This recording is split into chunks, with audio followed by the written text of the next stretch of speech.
Hello and welcome to the latest edition of the Robbies Podcast, your destination for in-depth discussion and analysis of every Premier League match week and the Champions League. I'm Robbie Earle, and I've not got Robbie Musto. I've got a special guest today. Danny Higginbotham joins me here.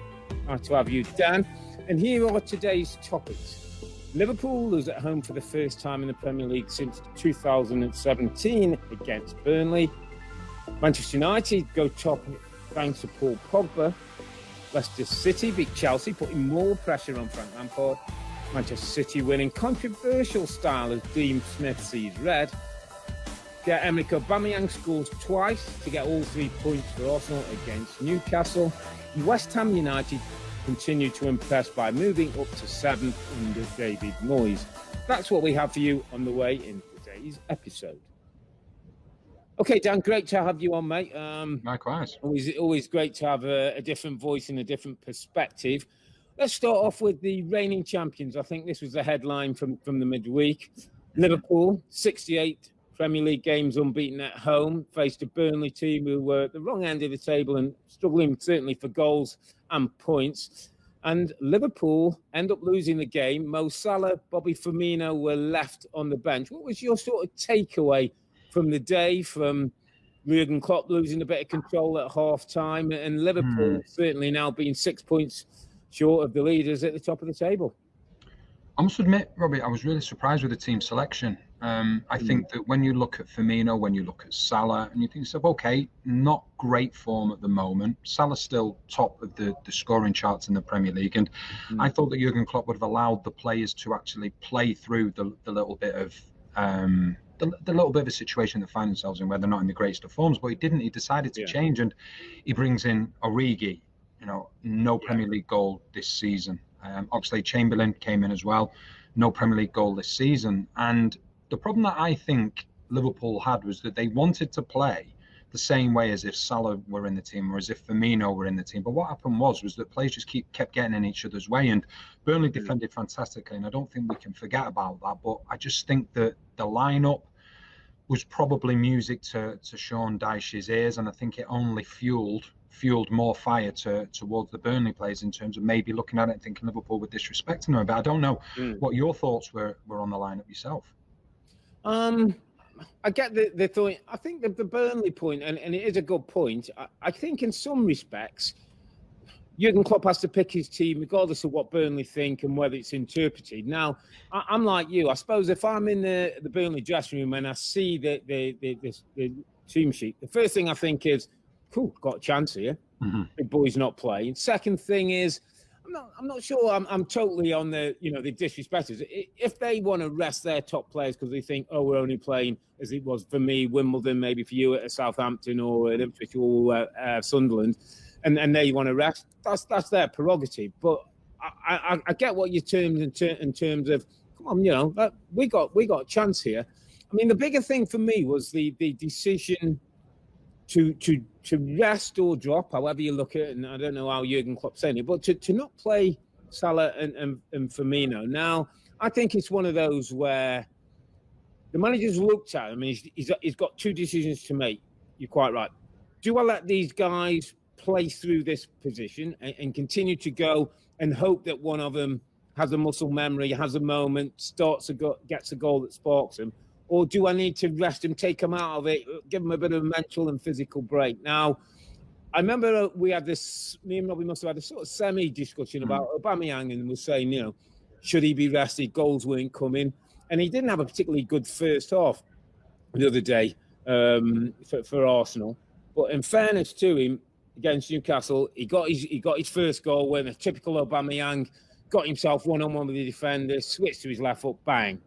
That was almost just like a natural instinct. And I just wondered whether, if you play Mo Salah, if you play Bobby Firmino, might one of those natural instinct moments come that allows them to play through the funk?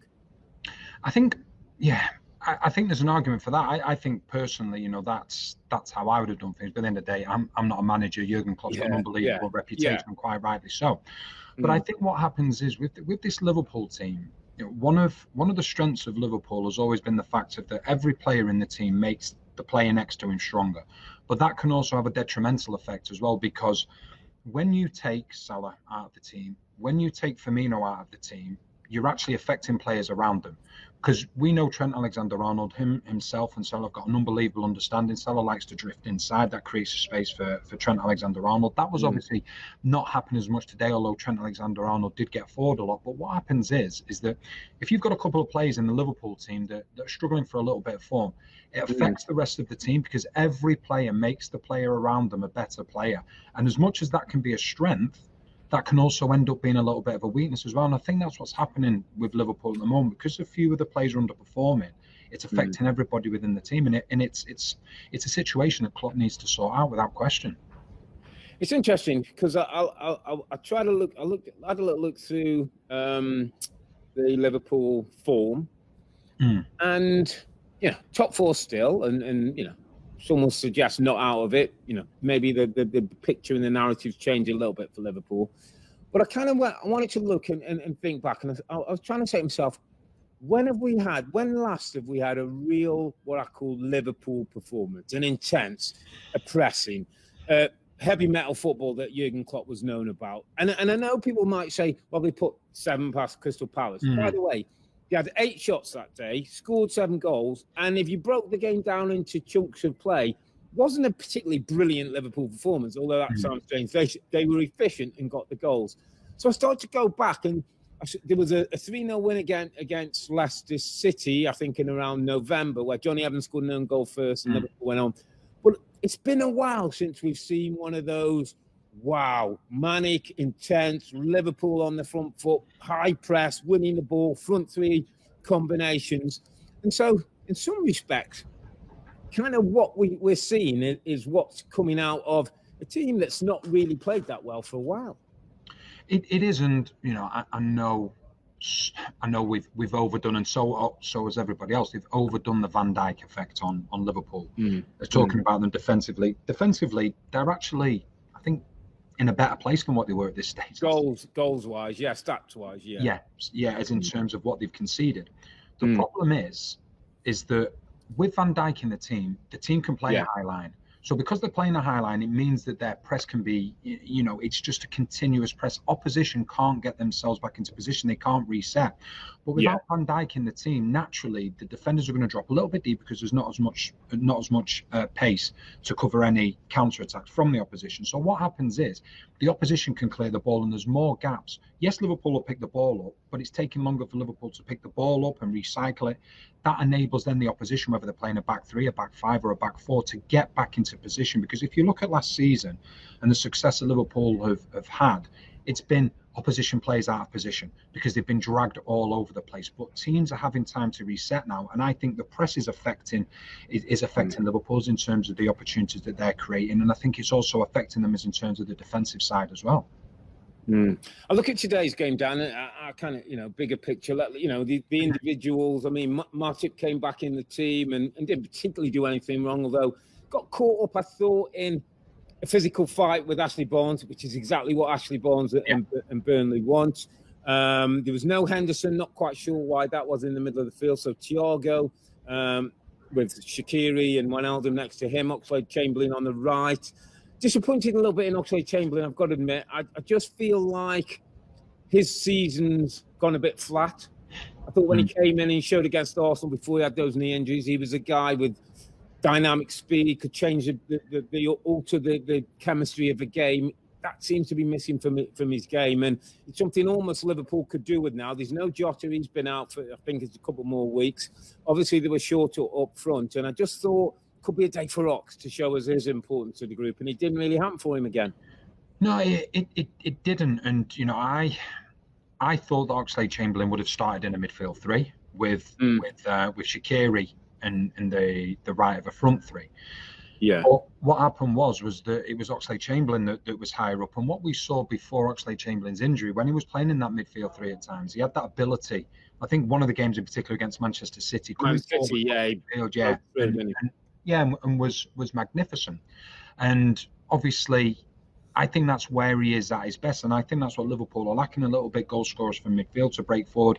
And one other thing I wanted to touch on as well, is that we've seen in recent weeks things haven't been going Liverpool's way. And when you look at leaders within the Liverpool team, within the Liverpool squad, you talk about Milner, who's obviously not playing at the moment, Henderson, who didn't play today, Van Dijk, that's been out. And those players now are few and far between. Obviously amongst the quality that they have in their squad, set them apart last season. They could smell when danger was coming. They could smell when the game was turning a little bit. And I just feel that when you haven't got Henderson, Van Dijk and Milner in the team, when you haven't got those three players in the team, or two of the three, or one of the three, whatever it may be, it can alter the way that the team plays, because the team may carry on regardless, because they haven't necessarily gotten loads of leaders on the pitch that can direct, that can just say, right, let's batten down the hatches just for these next 15-20 minutes, see out a little bit of pressure, and we'll go again. So leaders are being missed, not just for the quality that they bring on the pitch, but also the reassurance and the leadership that they give. Just take that point, and there's a couple of things I just wanted to before we move on and give Burnley a bit of love, which we should certainly do. They won the game and defended magnificently. But just in terms of Liverpool, I mean, to win the title back-to-back has been done very few times. Man City, United, Chelsea, but it's been, very few times through the Premier League era. And I get a sense that, almost like last year, Liverpool with a fairy tale story. 30 years of wait, pandemic came, they found a way, the football was breathtaking, and they won the title, and everybody was kind of with them, and it was a great story. And I think there's a reality that I think has slightly caught Jurgen Klopp a little bit by surprise, how in English football, the moment you've won it, the following season, day by day, 30 more years for Liverpool. It's like they're done. Let's have another story now. Is it United's comeback? Is it Leicester doing it again? Is it, the resurgence of Man City? Can Jose win one more Spurs? It's almost like the groundswell of that, for Liverpool last season will go against you as champions. It turns. That's what English football, that's the way English nature is. And the point I think I'm getting to with Liverpool is we've seen a different Jurgen Klopp over the last 3-4 weeks. A little bit frustrated, I think, with his team and situations. A little bit snappy at journalists and reporters and things. You talk about leadership. I just wonder your thought on, not is it fault, because there isn't a fault to blame, but has this affected his leadership, the way he's running his football club? Yeah, I think so to a certain extent. You can't help love Klopp, because what you see is what you get. Absolutely. But sometimes you probably have to try and hide those emotions a little bit, because it will affect the players. There's no doubt about it. Jurgen Klopp, you don't become a bad manager overnight. He's still in top 3 managers in world football. I'll put him in the same bracket as Guardiola. He's absolutely phenomenal. And his emotions probably do get the better of him sometimes. He probably looks back at certain instances and go, "Oh, why did I react like that?" But what can happen is that can then obviously affect your players. And it's important, I think, as a manager that you don't get too high, you don't get too low. And to be fair, after the game today, after the game, he was brilliant. He took full responsibility. He took any pressure off his players, which is what you want to see a manager. That's what the great managers do. And I think we just have to be honest at the moment. And when we look at the teams, if you look at Manchester United, better than what they were last season. Manchester City, argument to say, better than what they were last season. Tottenham, better than last season. Leicester, better than last season. Liverpool, take Van Dijk out of that team.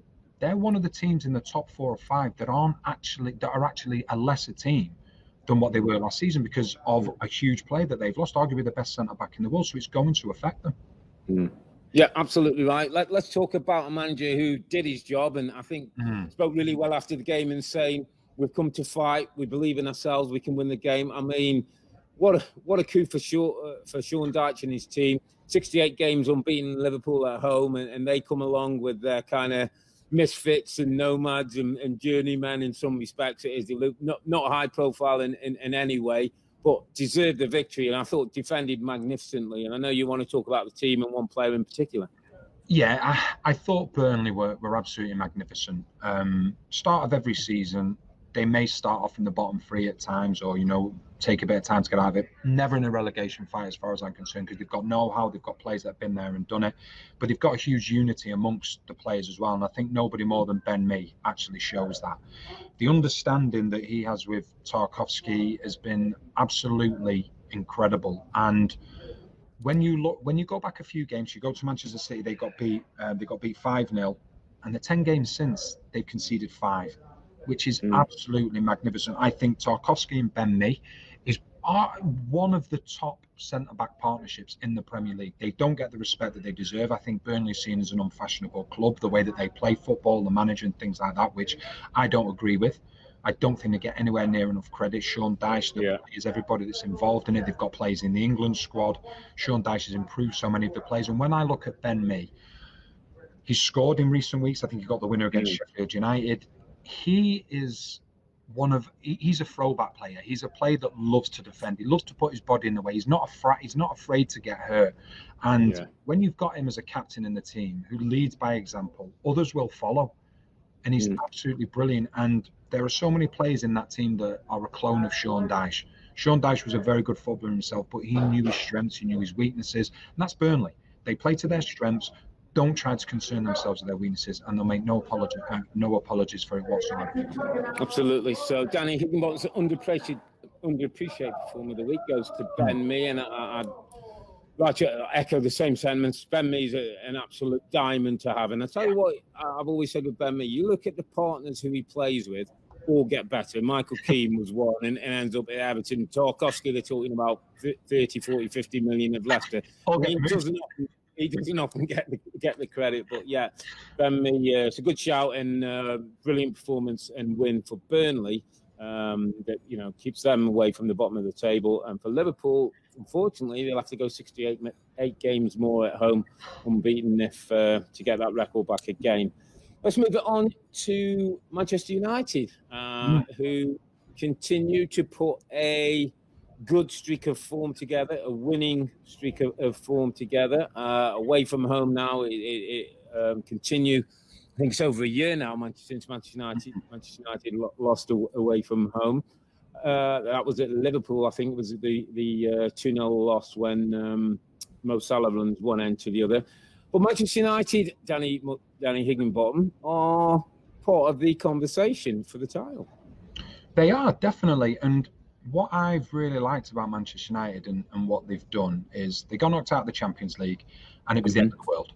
It was like, Solskjaer, once again, how many times you hear it, he's on borrowed time, so this, that, and what have you. Since then, they gained 21 points from a possible 27 and gone from, I think, 6th to 1st in the Premier League.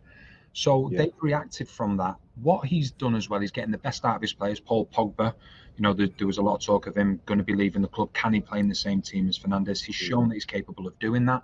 They've shown the resilience, the amount of times they've gone behind away from home in the Premier League, come back every time they've conceded first, they've won the game.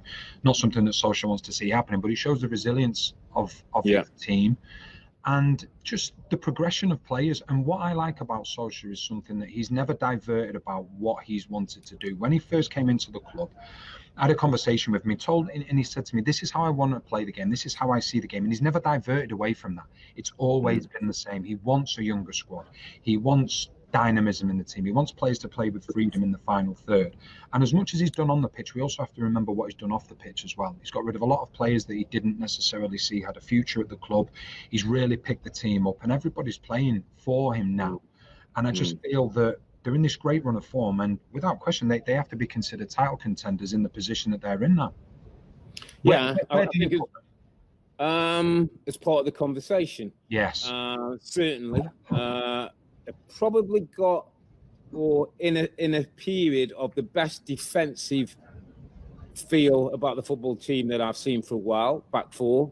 Bailly played this time. It's interesting, maybe when you play a little bit higher up the pitch, when you want to press, you put Bailly. When you want to go deeper, you put Lindelof. But however, it's still seeming to work. Although it wasn't great for the first goal, I have to say. But, back four playing in Luke Shaw, Wan-Bissaka in decent form, goalkeeper in decent form. So you're in good nick there. You've got Paul Pogba, who I thought let his man run in a dominant first Fulham goal. And there would have been a time when that happening would have put Paul Pogba off, where one of them days, maybe not interested, maybe not. You know what? It's a different Paul Pogba now. There's an invested Paul Pogba. There's a Paul Pogba who's demanding of himself and his teammates. There's a Pogba who can now influence games and looks like he's fully fit, whether the COVID situation was hampering him in some respect. And the manager deserves a lot of credit for that, because There's no doubt he's not the easiest person to manage, and he's got an agent manager who's always vocal. It doesn't help the situation, makes it volatile. And Ole Gunnar Solskjaer is a young manager who's come in and had his criticism, whether rightly or wrongly. It's time to give him a little bit of respect, because I always feel with Ole, Pep and Klopp and Pochettino and Jose and those guys are in almost in a certain place. And Ole's a little bit of the, sitting on the outside, the little brother. He's at a big club and he's doing good things. And right now, they were at the top of the table, and he deserves a bit of credit for that. I think one of the things when you look at this United team as well is that one of the things that's probably been levelled at them over recent seasons is square pegs in round holes. And I think if we look at that throughout recent seasons, you would probably have to agree with that. There was players playing, you think to yourself, why is he playing in that position? Why is X, Y, or Z playing there when he should be playing somewhere else? When I look at this United team now, every player is playing in their favoured position. Their position of strength, which is going to help the rest of the team. I think he's improved numerous amounts of players. I think he's brought some of the younger players on there, playing with huge confidence. And obviously, I know, Robbie, that you want to talk about, one of the players from Manchester United who's been my underappreciated player of the week. I'll get to that. I agree with you 100%. Yeah, it's interesting. Just before I get to my underappreciated player of the week, I just want to talk to you, and you did a breakdown, a really good breakdown in the studio in terms of the Pogba and Fred that many people thought couldn't play together, and at times Fred drifts out in the wide, Pogba can come in, vice versa. Can that work on big days when you're going against teams that are going to contest more possession, maybe have a little more dangerous, some danger threats than Fulham? Can you go with a Bruno, Pogba and one other in midfield, or at those days you have to play two holding and play Pogba in maybe one of those wide spots? I think it becomes a problem, and what you just said then about Fulham's opening goal would lead me to give that explanation, which is he allowed his runner to go, and that's why I think that Solskjaer goes with Fred and McTominay. What I wanted to ask you is previous, obviously, when you were playing central midfielder, and this is why I say that having Pogba and Fernandes in the same team create a real problem for midfielders, because you as a central midfielder, who's the most important player for you to stop? Is it Pogba because you don't want him to start dictating play, or is it Fernandes higher up the pitch who you don't want to get the ball in the number 10 position? As a central midfielder, who would be your first port of call? I would say Bruno, because I think Bruno's a bigger link, and I would want to deal with him first and then say, okay, right, how do we next get Pogba? But the problem is, a very good Paul Pogba that we're starting to get gives me a headache, because he now starts to pass that ball, make those runs, and now I've got two problems. I've got a double pivot in there. It's going to give me all kinds of problems, and basically it's going to say to me as an attacking midfield player, I can't get forward anymore because I've got to do a job. My manager be joking here, get tight to him, don't let him go forward. I'd have no chance of moving on. So by playing the two of them, you can destroy the opposition midfield if those two are both on the games. Absolutely. I think one of the things as well is that before Fernandes came, I think a lot of people would look at Manchester United and say, right, okay, we stopped Rashford and we stopped Pogba, we stopped Manchester United. Now there are players getting more freedom because you have to stop Pogba, you have to stop Rashford, you have to stop Fernandes, you have to stop Cavani. So all of a sudden, you can't prioritise every single one of those Manchester United players. So somewhere along the line, one of the United players who are a danger man are going to find themselves with that little bit of extra time and space on the ball. And bringing more quality players improving has really, really benefited the rest of the team, because they're finding themselves now where they may have been, stop him and we stop United. It's like, oh, we can stop two of them, but we can't stop the other three. So it's really interesting time. And that's what top teams do. Manchester City, Liverpool, at their best, it was that if you stopped one, somebody else came up, and that's the case. I want to talk about a guy who probably is never going to be the Pogba or the Bruno or the Cavani or the Rashford. He's never really going to be the headlights. But my old friend Fred in midfield, bless him. Brilliant. I've got to love Fred at the moment. Do you know what? The first goal, Dan, that United scored came about from Bruno Fernandes having a shot that came back off the post. Fulham looking to clear the ball. Fred runs 15 or 20 yards to put a block on I think it was a left back or left-sided defender to stop the ball going forward. They keep the ball in the attacking third. Bruno does a little 1-2. Goalkeeper makes a mistake. Cavani scores. Goal. All based on Fred's ability to just compress the play, put in 20 yards of hard work and win the ball. And he had a game where at times when Pogba goes, he's got to do the hard work. He goes across the field. He puts out fires. He blocks holes between the centre-backs. And he's one of those players that we've all had him in our teams, but sometimes fans don't quite ever really understand or appreciate them. And people in the media will sometimes go, Fred, what does he do? But when you're centre-back and he's in front of you, or I'm an attacking midfield player and I go, watch me back, we know what the importance the role that those guys play. Yeah, and I think that when you look at Solskjaer, I think Fred and McTominay as well, I think they're a manager's job.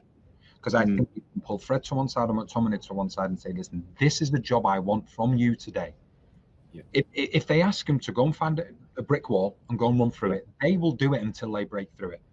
And that is, like you've just said, they're players that aren't necessarily pleasing on the eye with the job that they do. But the big games, they'll be the first name on the team sheet, and they are so appreciated by the players and the likes of Pogba, the likes of Fernandes, Rashford, etc., who want to be able to express themselves. The reason they're allowed to express themselves is because they have the insurance of Fred behind them doing the dirty work for them. Absolutely. So, little pat on the back to Fred. Actually, also a little pat on the back to Scotty Parker and his team, because it was a 2-1 defeat and they were still in the game. And Scotty's done a good job since the start of the season with that Fulham team. And I think they're going to be competitive. I think they've still got a chance of remaining in the league. So, yeah, a little tip of the hat to Fulham as well. Let's move it on, mate, to Leicester City v Chelsea. Again, I think we're all looking forward to this week. Leicester City team that were going well, a Chelsea team that won against Fulham, 10-men Fulham in the end, but wasn't that convincing. And just before the game kicked off, Rebecca talked to us about there was news from England, and somebody in the know at The Athletic, who's very close to the Chelsea team, was basically saying, if Frank loses this game, he loses his job. I mean, that was how big it was. Now, that hasn't quite been the case, but since then, there's been a lot of talk and a lot of media attention on Frank Lampard's job and his position at Chelsea. So it was a game he could hardly afford to lose. They did lose. Leicester City were the better team, outplayed them, had a better shape and a better way, looked more hungry for the game. What would you take away from Chelsea with Frank and also giving a bit of Leicester love? Because Leicester City at the moment, mate, are part of the conversation. They are, and I think that probably how, and you help me with this, how I've said it before when I got asked the question by Rebecca, are Leicester in the title race? So yes, at the moment they will be considered in the title race. When it comes down to the to the stuff right at the end of the season, do I believe squeaky bum time, will Leicester be there? Squeaky bum time. I don't, and that's not a criticism of Leicester in terms of the quality that they have. I look at the strength in depth. I look at how well they're doing in the Europa League. That's going to take a toll on them, and the strength in depth that they have within the team. They do unbelievable season after season. They sell one of their best players every year. Their record transfer is still Tielemans, and if you look at their record transfer and selling their top players, they shouldn't be in the conversation for the top, but they are, and it's absolutely incredible. They keep finding gems. So, without doubt, I want to give Leicester some love because they're incredible. The way they are as a team, the way they are as an organisation, and the players they bring in and how they go about their scouting is second to none. And they keep going about things. But Chelsea, I think with Frank Lampard, last season, he did an incredible job. When he came into the job, obviously, your top goal scorer, top assist maker had left the club in Eden Hazard. Yeah, I think I didn't expect him to finish in the top 4 last season, so I thought he did unbelievably well. But then you spend all that money in the summer, so there's going to be instant pressure on him. Had a good start to the season, but it's just fallen away recently, and I just find that Frank's probably just struggling to find his best starting 11 and. Yeah, they can be very good going forward, but they can leave themselves wide open defensively, and that's what your top teams always look to get, and it's what Leicester have got. It's a balance between defence and attack. It's interesting because at times, I think Frank went with Abraham, Hudson-Odoi, and Pulisic as his front three. Didn't quite work for him. I sometimes feel like with Frank, he hasn't quite settled on who his people are. Werner was on the bench, came off the bench. Havertz started the game, hasn't quite worked again for Kai Havertz. And my overriding thought of Frank is he's working off 2.5 years of body of work. Mm. He's been in charge of football clubs 1 year at Derby in the Championship, 1 year at Chelsea in the Premier League and got them a very creditable fourth with no transfer activity. And then half the season this year where he spent $300 million and people look at that job different. And Robbie must have made a good point. It's a different job. When you spend $300 million on talent, some of the best talent, young talent around Europe, now the expectation goes up, whether you like it or not, whether you're a legend of the club or not. Mm-hmm.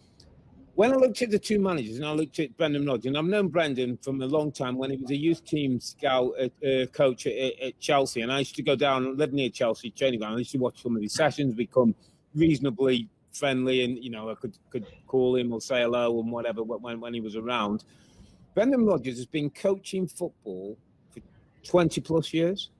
Yeah. So when Brendan Rodgers' back four are not defending well, I think he's got a way of working that back forward to get them back to a healthy state. When he's worked with a striker whose goals haven't gone in, he's probably can go back to some times when he's either done extra training, when he's either dropped people, when he's given them confidence. He's got a back catalogue of work that he can refer back to that helps him now as a manager. Frank hasn't got that.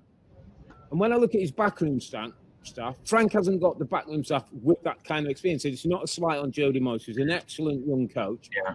I was trying to put myself in the position of like, if I'm Timo Werner, how is Frank going to help me out, get me out of this funk? I'm not sure what he does, what's his experience. How he was a great player who had a very natural confidence and scored goals. How is he going to help Kai Havertz? How's he going to help Timo Werner out of these issues?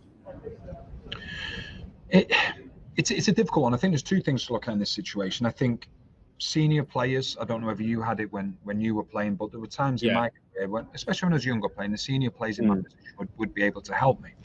Now, if another question I wanted to ask you, Robbie, so if we look at Leicester City and we look at Chelsea, if I was to say to you, Vardy, Albrighton, Barnes, Maddison, just those few players. From four, from Leicester, and then I was just to give you for Chelsea, Ziyech, Werner, Pulisic, Giroud or Abraham, whoever it may be.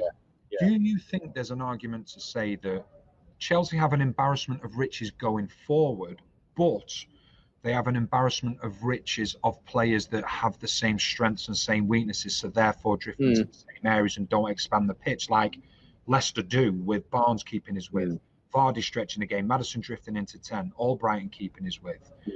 What do you think about that? Well, I'll give you a very blunt answer. I'm not sure I'd swap one of them Leicester players for a Chelsea player, which might answer your question in another way.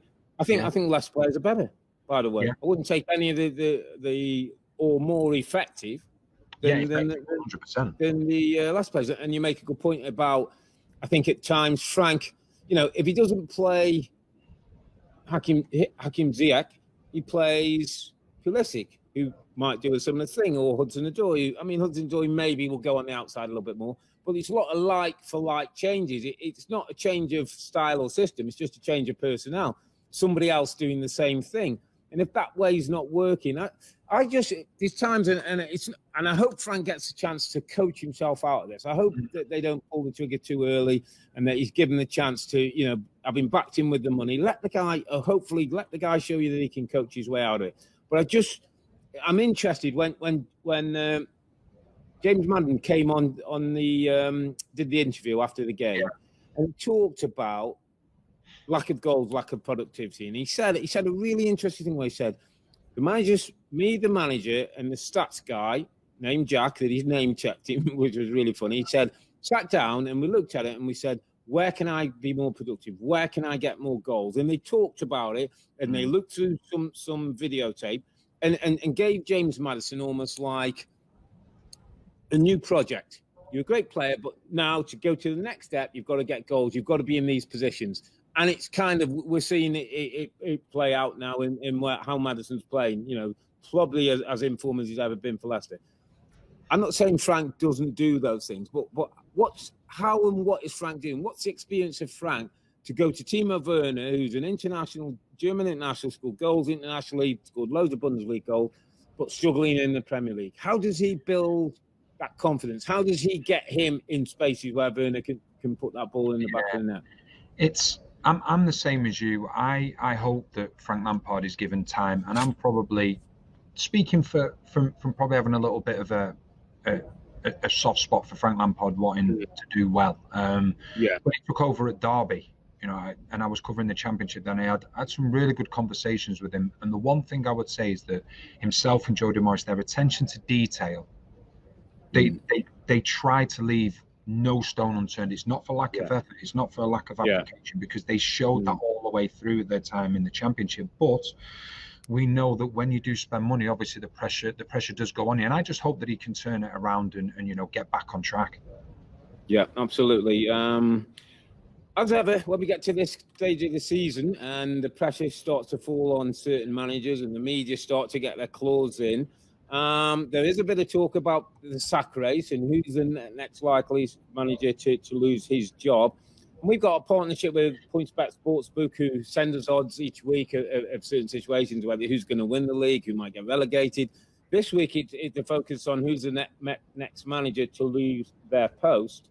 And Frank Lampard is a big favourite at minus 182.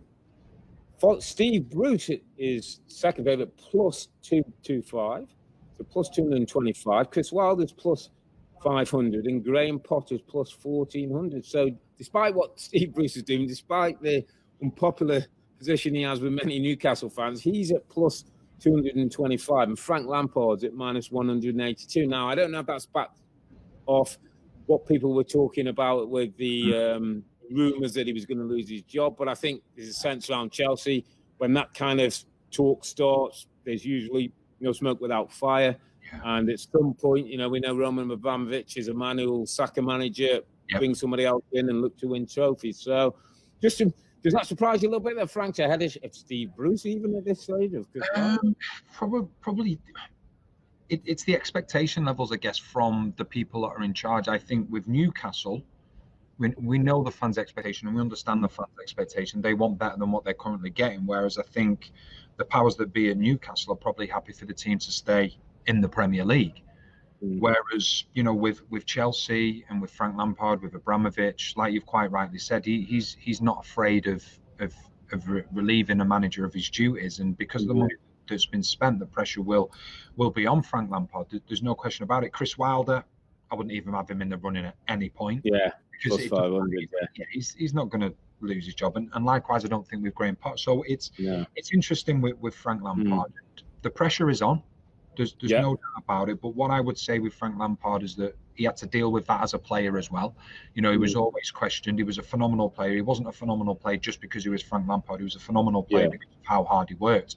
And I'm sure his management style is exactly the same as well. And he just needs a couple of good results. Then, as we saw with Arsenal, the pressure will go to another manager along the way.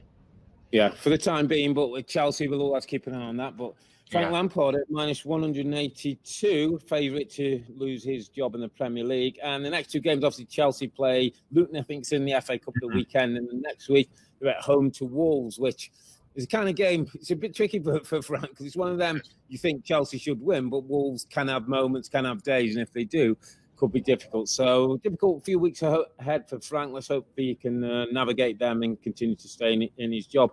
A couple of games, mate, just to wrap up before we call it time. Manchester City 2, Aston Villa 0. Manchester City continues to go. I think it's 6 straight wins for them. Another clean sheet with the Diaz and Stones centre-back partnership. But there was a real talking point in this one, mate. It got divided football, got us, I think, in the studio. We were scratching our heads and, can't quite believe it. And Dean Smith, the man got himself a red card for words he had with the referee. And it's up. It was the first goal. It was Rodri in an offside position, runs back. Apparently, the moment Tyrone Mings touches the ball, by the letter of the law, that starts a new phase of play. Rodri is no longer offside. He can then make the challenge. And with that, Manchester City go through Bernardo Silva, get a wonderful goal, go on to get a second to a penalty, and in the end win the game 2-0. But there was no doubt that first goal changed the course of action, stopped the way that Aston Villa worked, and the reason why Dean Smith went mad. Talk us through your interpretation. What's wrong? Why are we scratching our heads? And why do we all still feel like it doesn't feel right, even 24, 48 hours after the game? Well, Robbie, I thought you explained it really well, that by the letter of the law, it is offside. But I go back to what I said straight after you said that, which is I agree, but it's a ridiculous law. Because as a defender, when Mings touches the ball, when it hits his chest and what have you, people then say, right, well, it's now the start of the next phase. But it's a player coming from an offside position. Tyrone Mings shouldn't have to worry about a player behind him because ordinarily you're going to be offside. It's as simple as that. And that's the argument. Dean Smith is a very level-headed manager that we don't tend to see lose it. And when he lost it, I had every sympathy with him, because what are we going to start seeing in the future now? It's another point that you touched on. We're just going to see. Yeah, we're going to see coaches say, be offside and run back round, make a slide tackle, and off we go. So what you have to do, we know the laws of the game and we know the way that they're made, but you also have to try and look at the laws of the game from a player's viewpoint. And from a player's viewpoint, if you're offside, you're offside. We've seen so many instances this season where VAR gets the lines out and it's like a millimetre, so he's just offside, or a millimetre and he's just onside.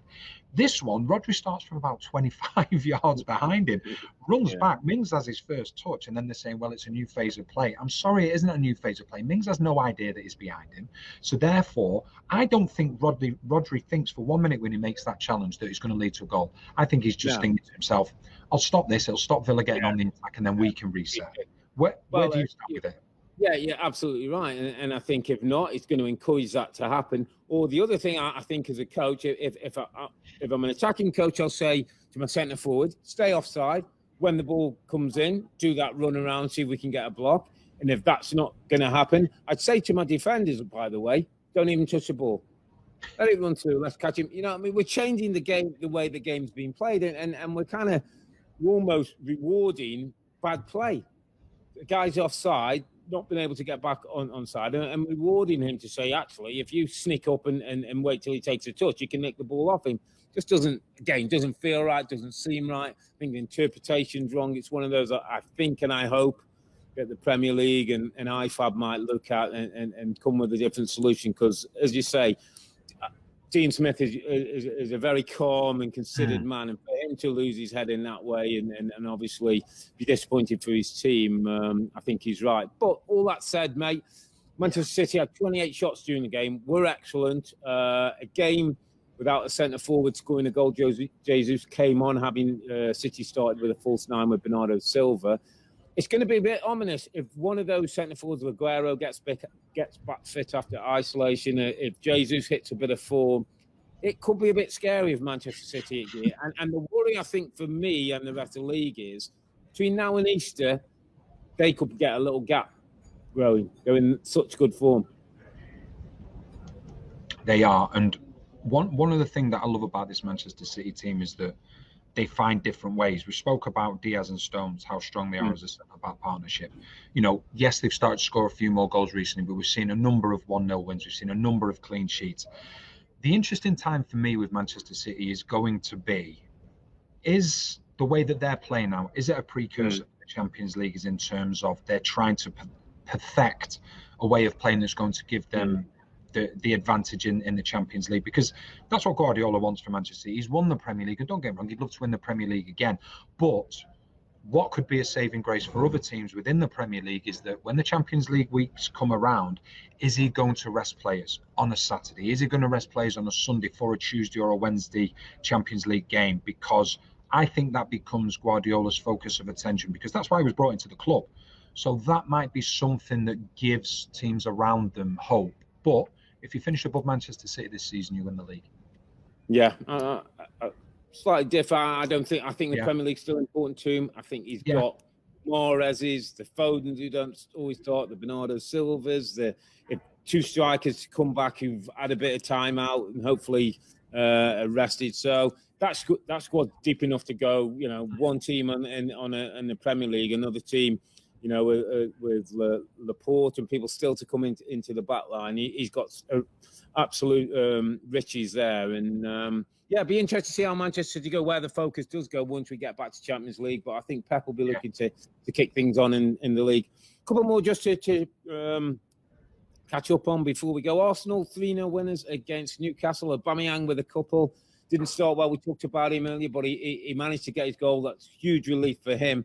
To get a couple of a brace, get his confidence up, clean sheet again for Arsenal. Just feels like Mikel Arteta's getting things done. And a week when Mesut Ozil, the shadow of Mesut, and £350,000 a week, and you know that he was ever hit over the head.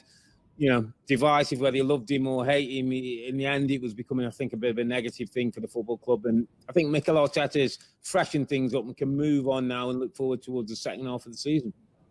I think that he can, and although he wouldn't have enjoyed it at the time, Arteta, when they were going through a real rough patch and couldn't win, were struggling to score goals. Defensively, they'd always been, you know, quite strong. This, in the long run, is going to make him a better manager. Yeah, I totally agree. There was huge adversity. There was huge question marks over him. You know, people were saying, well, he's worked with Guardiola. Now he's trying to do what Guardiola did at Manchester City. He's trying to come and do that at Arsenal. But what he will have learned in these last few months through adversity is more than he would learn in 3 or 4 years of success. I think he's learned a lot about his players. I think he's learned a lot about the type of players that he wants in the team. I think he's learned a lot about the younger players that have come in and made a real impression. So as much as Arsenal had been in the doldrums, they've picked themselves up now. The players have picked themselves up, and the managers picked themselves up. And I think he deserves an enormous amount of credit, because a lot of managers wouldn't have been able to respond from the situation that he found himself in a predicament that really went against him. Players being sent off left, right, and centre, but he's managed to sort it out for now, and they're climbing the league. So, absolutely. It's a good shout, and he'd have learned something about himself, I think, through those times, and I think that's important. And it's interesting you talk about Mikel in that way. It's almost where Frank is now. Frank will be a better coach if he can get himself through this. Listen, every manager in time is going to get sacked. Every manager has good times, but through the bad times now, can he hang in there? Can he get his team playing? Mikel Arteta has, and Arsenal in the top half of the table now, 10th in the league, starting to look forward. Final little word on West Ham United and David Moyes. I mean, what a job he's done from last season and Project Restart and staying in the league and building a team. And there's a bit of spirit. I think you mentioned there's a bit of identity about West Ham United now. There's no more passengers if you don't put the work rate in.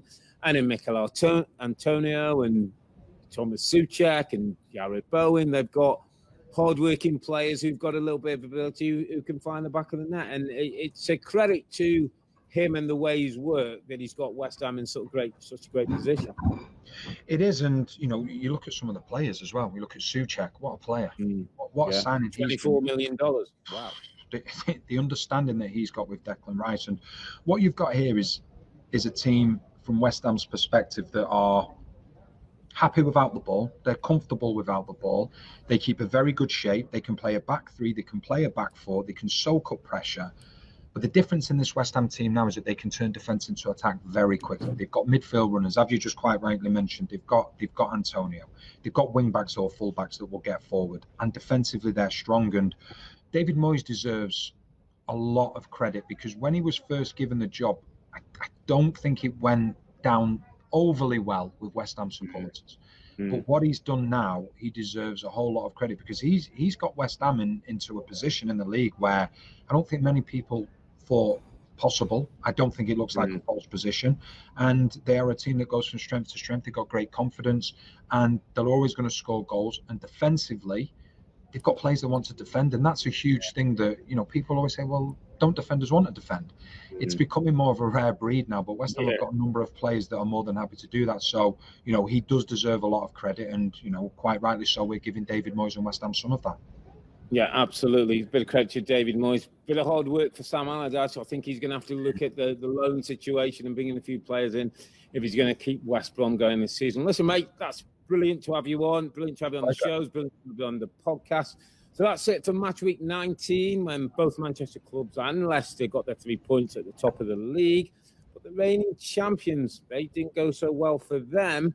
And they are now, 6 points away from the summit. We'll be back on Thursday, that's January the 28th. So date for your diary, Thursday, January the 28th, when we'll look back at match week 20, when the big game seen Spurs and Jose Mourinho host stuttering Liverpool and Jurgen Klopp. I'm sure that's one that Jose is going to want to win. We'll look out for that one, as they could leapfrog Liverpool if they get all 3 points. But for now, I'm Earle, he's Danny, and we're not actually the two Robbies, but thanks for watching and listening. Stay safe and stay healthy. It's a good night from me. It's a good night from him. Good night.